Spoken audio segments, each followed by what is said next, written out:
अस्सलामुअलैकुम। कुरैशी से टोपी बनाते वक़्त इसके जो चेन है उनको डिक्रीज़ करने का या कम करने का, तंग करने का तरीका मैं आपके साथ इस वीडियो में शेयर करूँगी।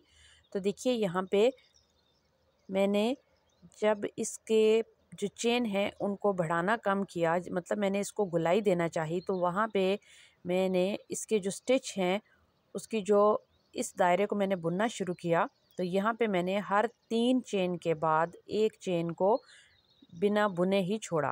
देखिए यहाँ पे तो इसकी जो चेन है या फंदे हैं वो बढ़ रहे थे, और इस आखिरी वाली ब्लैक रो के बाद मैंने इसके जो चेन है उनकी घटाई शुरू की।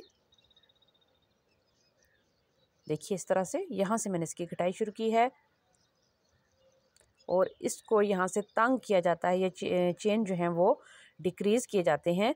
वो इस तरीके से मैंने किए कि 3 फंदे बुनाई किए, फिर एक फंदा मैंने छोड़ दिया बिना बुने ही, फिर 3, फिर 1, इस तरह 3 1 3 1, और उसकी अगली लाइन में मैंने कोई फंदा भी जो है वो बिना बुने नहीं छोड़ा। उससे अगली लाइन में 2 फंदे बुने, 1 छोड़ दिया, फिर 2 फंदे बुने, 1 छोड़ दिया, और उससे अगली लाइन में फिर सारे ही फंदों में एक एक बार जो है वो बुनाई की, मतलब कोई फंदा छोड़े बिना आखिर तक मैंने इसको बुन दिया।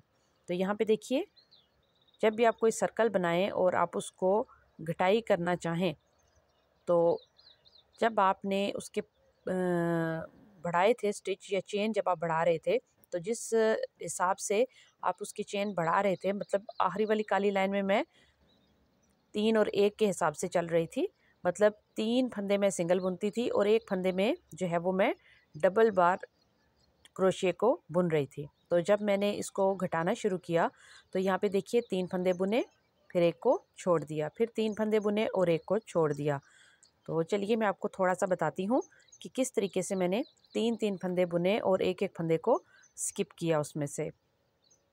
तो इस तरह से बहुत कम जो है वो घटाई होगी। एकदम से अगर आप एक फंदा छोड़ेंगे और एक एक चेन को छोड़ेंगे और एक चेन को बुनेंगे, एक चेन को छोड़ देंगे, तो इस तरह से वो घटाई बहुत ज़्यादा हो जाएगी, और एकदम से जो आपका पैटर्न है वो बिल्कुल तंग सा और अजीब सा होना शुरू हो जाएगा। उसकी शेप जो है वो ख़राब हो जाएगी। यहाँ पे देखिए एक होल को छोड़ते हुए, एक चेन को छोड़ते हुए उस अगले चेन के अंदर, ये देखिए यहाँ पे जो आगे वाली चेन है उसके अंदर से मैंने इसकी बुनाई की है। ये देखिए ये गैप आपको नज़र आ रहा है, ये देखिए ये हो गया एक। अभी इसी तरीके से 2 मज़ीद चेन को आपने बुनना है। 2 मज़ीद चेन को बुनाई के बाद फिर से आप एक चेन को या लूप को छोड़ देंगे।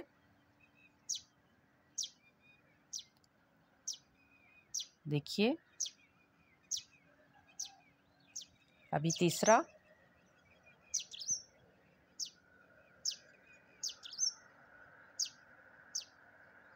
उसी तरीके से इसको बुनेंगे। ये देखिए इस तरह से। अभी फिर से हम एक चेन को स्लिप करेंगे,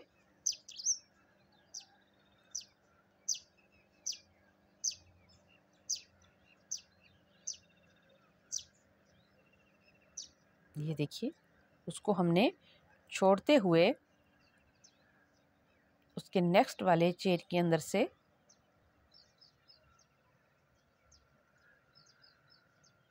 क्रोशिया को निकाला और उसको बुन दिया। तो यहाँ पे आप देख सकते हैं ये जो डिक्रीजिंग हो रही है ये किस तरह से दिखेगी।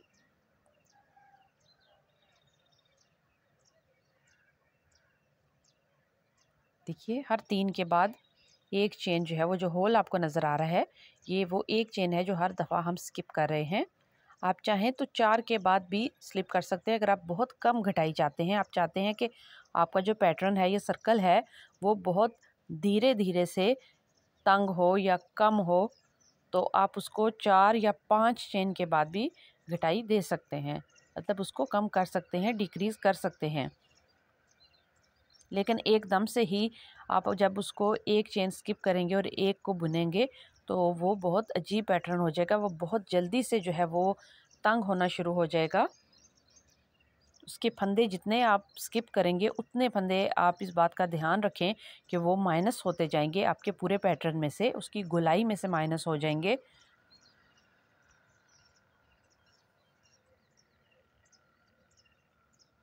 खासकर जब आप टोपी बना रहे होते हैं तो उसमें आपको इस बात का बहुत ध्यान रखना होता है कि आपका जो पैटर्न है या जो डिज़ाइन आप बना रहे हैं वो अच्छा लगे, वो एकदम से तंग ना हो जाए, फिर उसको पहनना जो है मुश्किल हो जाता है सर के ऊपर टोपी को,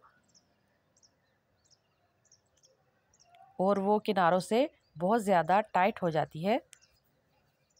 तो देखिए फिर से 3 फंदे बुना लिए और उसके बाद एक फंदे को छोड़ दिया। तो यहाँ पे देखिए इस तरह से ये आपका जो डिज़ाइन है वो दिखेगा और ये फंदे डिक्रीज़ होना शुरू हो जाएंगे।